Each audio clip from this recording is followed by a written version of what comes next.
Hello दोस्तों, आप सभी का हमारे यूट्यूब चैनल पर एक बार फिर से स्वागत है। आज हम लोग मोस्ट इम्पॉर्टेंट क्वेश्चन की सीरीज में प्रश्न संख्या 24 लेकर के आए हैं और ये जो प्रश्न है मोस्ट इम्पॉर्टेंट है। इस टाइप का एक क्वेश्चन बोर्ड परीक्षा में निश्चित रूप से या तो 5 नंबर में या 8 नंबर में अवश्य पूछा जाता है। 24 प्रश्न संख्या हल करने से पहले 1 से लेकर के 23 तक के प्रश्नों को हमने अपने इस चैनल के माध्यम से अपलोड कर दिया है। अगर आपने उन मोस्ट इम्पॉर्टेंट वीडियो को नहीं देखा है तो हमारे चैनल के प्लेलिस्ट में चले जाइए। वहाँ आपको इससे संबंधित 18 वीडियो इसके पहले के यानी इस वीडियो से पहले 18 वीडियो आपको वहाँ मिलेंगे। वन बाय वन सारे वीडियो को आप देख करके इम्पोर्टेंट क्वेश्चन को अपने कॉपी में नोट करके अच्छे से तैयारी कर लीजिए, ठीक है, जिससे कि आपके बोर्ड परीक्षा में इसका अधिक से अधिक लाभ मिल सके। ठीक, तो चलिए बिना देर किए हुए शुरुआत करते हैं। ये 24 नंबर जो प्रश्न है ये है, ग्राफी विधि द्वारा निम्नलिखित रैखिक प्रोग्रामन समस्याओं को हल कीजिए। रैखिक प्रोग्रामन समस्या है आपकी चैप्टर नंबर 12 में। जैसा कि एक वीडियो में किसी स्टूडेंट ने कमेंट किया था कि सर रैखिक प्रोग्रामन का एक वीडियो अपलोड कीजिए, तो मैं उसके कमेंट को ध्यान में रखते हुए इसको वीडियो को बना रहा हूँ, ठीक है। तो ये इसके लिए क्या होता है कि इसमें कई सारे व्यवरोध दिए गए होते हैं। जैसे पहला x+2y लेस आर इक्वल 8 के है, 3x+2y लेस आर इक्वल 12 है, x 0 से ग्रेटर आर इक्वल है, y भी 0 से ग्रेटर आर इक्वल है। इसका मतलब होता है कि फर्स्ट कोऑर्डिनेट में बात हो रही है, बाकी इससे और कोई मतलब नहीं है। x और y दोनों 0 से ग्रेटर आर इक्वल है, ये दिया जाए तो भी नहीं दिया जाए तो भी इसका मतलब वही है कि फर्स्ट कोऑर्डिनेट में ही आपको रहना है, प्रथम चतुर्थांश में ही रहना है। तो इन व्यवरोध के अंतर्गत z -3x+2y का न्यूनतमीकरण करना है, यानी इसका न्यूनतम मान ज्ञात करना है। अगर अधिकतमीकरण बोलता तो अधिकतम मान ज्ञात करते हैं, ठीक है। मैं इसलिए इसको समझा रहा हूँ कि क्योंकि प्रश्न जब तक नहीं समझ में आएगा तब तक इसके हल के बारे में आप नहीं जानोगे। तो सबसे पहले इन दोनों को समीकरण रूप में बदलेंगे और बदलने के बाद इसका ग्राफ बनाएंगे। तो चलिए शुरुआत करते हैं।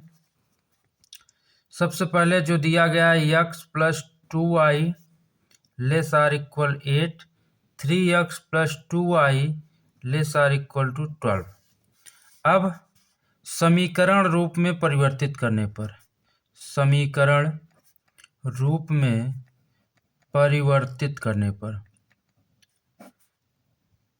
समीकरण रूप में परिवर्तित करने पर क्या होगा, जहाँ पर ये आपके असमीका के चिन्ह हैं लेस आर इक्वल ये सब हट करके इक्वल के चिन्ह आ जाएंगे, यानी x+2y इक्वल टू 8 आ जाएगा और 3x+2y इक्वल टू 12 आ जाएगा। ये समीकरण नंबर 1 हुआ, ये समीकरण नंबर 2। अब इसका ग्राफ खींचेंगे। ग्राफ खींचने के लिए आइए समीकरण 1 से आएंगे। समीकरण 1 से क्या लिखा हुआ है, x+2y इक्वल टू 8 है। यहाँ से अब इसका हम क्या करेंगे, मान निकालेंगे। ग्राफ तभी निकलेगा जब कम से कम 2 x का मान 2 y का मान आपको मिले। तो इसके लिए हम एक डिब्बा बनाते हैं और देखिए मान को रखेंगे हम यहाँ पर, ठीक है। ये हो गया x, ये हो गया y। तो यहाँ चलिए x रखा जाए। x अगर देखिए 0 रखें, x 0 रखें तो y का मान कितना आएगा, 2 चौक 8 4 आ जाएगा।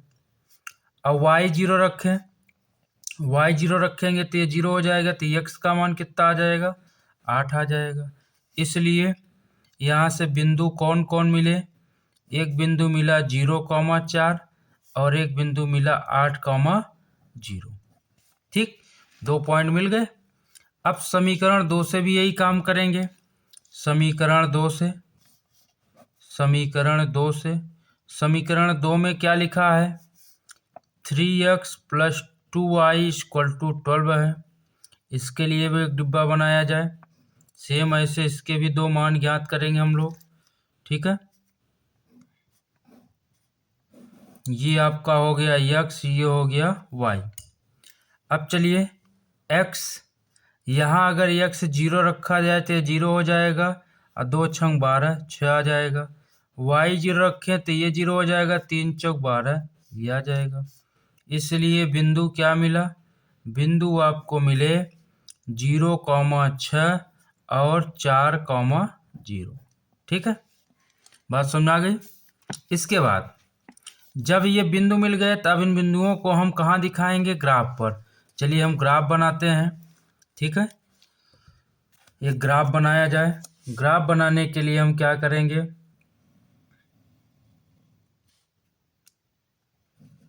ये एक्स अक्ष हो गया, इसको एक्स अक्ष बोलेंगे, इसको क्या बोलेंगे? वाई अक्ष। इस पर पॉइंट लोकेट किया जाए। 1 2 3 4 5 6 7 8 9। यहाँ भी 1 2 3 4 5 6 7 8 9। तो इसको भी नंबरिंग 1 2 3 4 5 6 7 8 9 इक्वल डिस्टेंस लेनी है। 2 3 4 5 6 7 8 और 9। ठीक है, चलिए अब देखिए पहला पॉइंट क्या है? 0,4 कहाँ होगा? एक्स पे 0 जाना है, यानी एक्स पे जाना नहीं है, वाई अक्ष पर 4 जाना है, तो ये पॉइंट हुआ 0,4। ठीक है, तो ये पॉइंट हो गया 0,4। फिर 8,0 ये है, ये 8,0 क्योंकि वाई पे जाना नहीं है, तो ये आपका हो गया 8,0। अब इन दो पॉइंट को मिलाते हुए एक लाइन ड्रा कर दो। ये एक लाइन ड्रा हो गई। ठीक है, एक लाइन ये ड्रा हो गई, इस पॉइंट से जा रही है। ठीक, स्केल की सहायता से आप लोग एकदम सीधी लाइन खींचेंगे। अगला पॉइंट क्या है? अगला है 0,6 है, 0,6 यहाँ पर होगा, ये 0,6 हो गया, है ना, ये 0,6 हो गया। फिर अगला क्या है? 4,0 यहाँ होगा, ये 4,0 हो गया, 4,0। अब इसको मिला दो, देखिए ये लाइन है।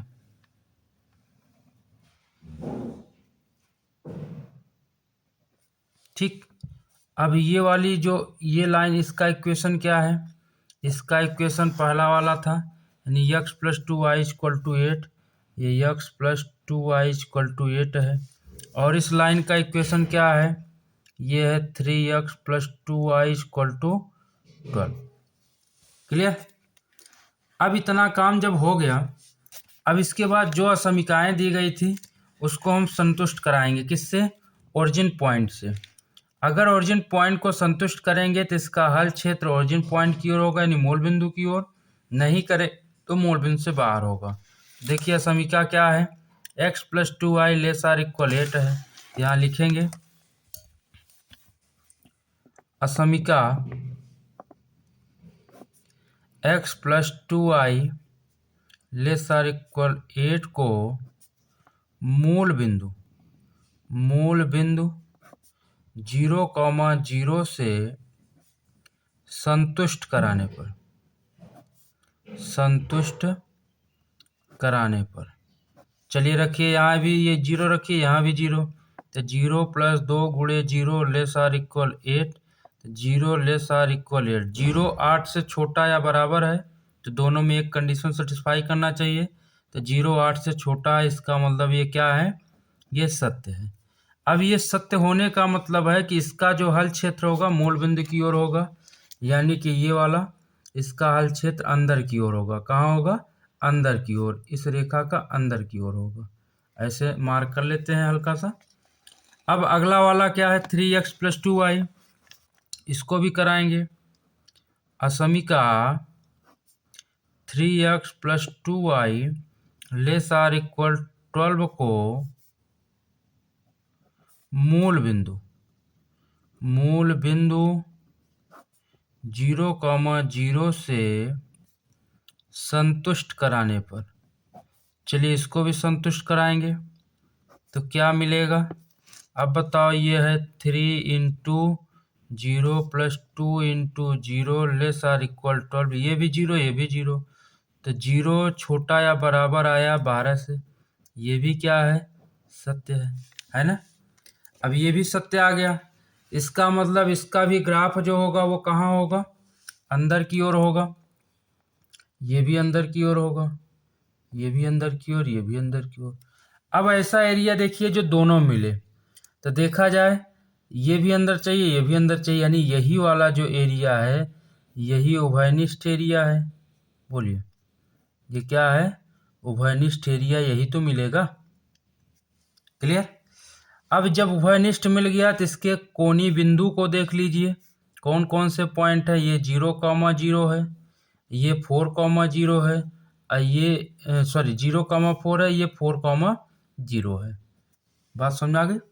एक पॉइंट ये बच रहा है, अब ये नहीं पता है, तो अगर आप ग्राफ सही बनाएंगे तो यहीं से पता चल जाएगा। तो देखो ये दिखाई दे रहा है 2,3 होगा। अगर ये आप नहीं क्लियर कर पाते, कभी कभी पॉइंट में मामला आ जाता है, तो आप क्या करो, ये प्रतिच्छेद बिंदु है दोनों रेखाओं का, दोनों समीकरण को हल करके इनका प्रतिच्छेद बिंदु निकाल लो, जो आएगा वही इसका मान हो जाएगा। तो चलिए हम दोनों समीकरणों को हल करते हैं। चूंकि जगह यहाँ नहीं है, आप लोग करेंगे तो नेक्स्ट पेज में करेंगे, तो यहाँ मैं कर देता हूँ लाइन खींच करके। देखिए, पहला समीकरण है x plus 2i equal to 8 है, और अगला क्या है 3x plus 2i equal to 12 है। समीकरण 1 है, समीकरण 2 है, दोनों को घटा दो, घटाएंगे तो क्या आ जाएगा? ये कट जाएगा, 3 में घटाएंगे तो 2x आएगा, और 12 में 60 घटाएंगे 4 आएगा। x इक्वल टू 4/2 यानी 2 आया। अब x का मान कहीं रख दो, x का मान मान लो समीकरण 1 में रखने पर, कहाँ रख दिया जाए? समीकरण 1 में रखने पर। एक है x plus 2i equal to 8, x की जगह 2 plus 2i equal to 8, 2i equal to 8 minus 2, 2i equal to 6, y equal to 6/2 यानी y की वैल्यू कितना आ गई? 3 आ गई। तो x 2 आया और y कितना आया? 3। अब सभी कोने के पॉइंट मिल गए, तब एक आप यहाँ पर एक सारणी बनाएंगे, और सारणी बनाने के बाद फिर हम इसका आंसर देंगे। तो ये आपकी सारणी बनेगी, छोटी सी सारणी बनानी है, ठीक है। ये सारणी बनाएंगे, 1 2 3 4 पॉइंट मिले हैं, 1 2 3 4 हो गए।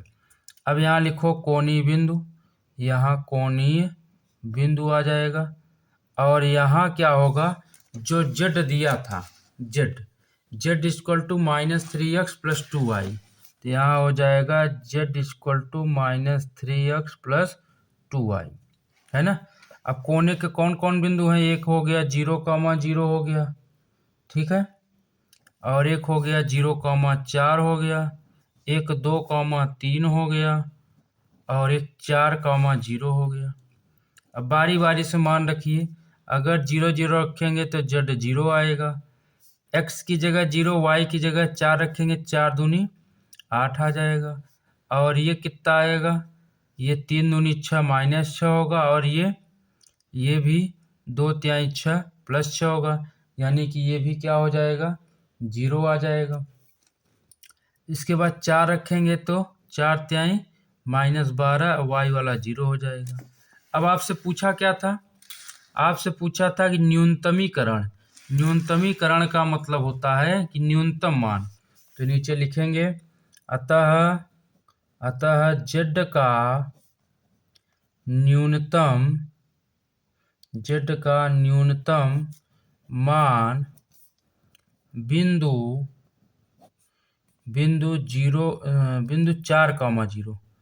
4,0 पर कितना है?